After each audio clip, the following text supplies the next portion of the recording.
আজ আমি আপনাদের দেখাবো স্টেট ব্যাংক অফ ইন্ডিয়ার বর্তমান ফিক্সড ডিপোজিট ইন্টারেস্ট রেট কত করে চলছে।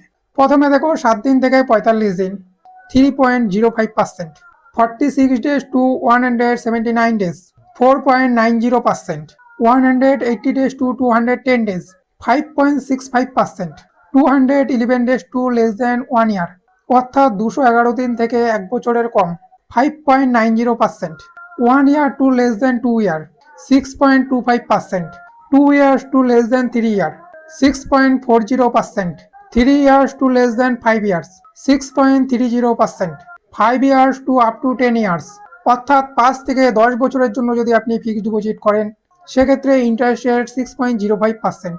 আরেকটি স্পেশাল ফিক্সড ডিপোজিট স্কিম আছে, ওই ফিক্সড ডিপোজিট স্কিমের নাম অমৃত বৃষ্টি। এটা যদি আপনি করেন সেক্ষেত্রে আপনাকে 444 দিনের জন্য করতে হবে। 444 দিনের ফিক্সড ডিপোজিটের ইন্টারেস্ট রেট চলছে 6.45%। এই fixed deposit interest rate SBI 15 December 2025 থেকে জারি করেছে। ওকে, থ্যাংক ইউ ফর ওয়াচিং।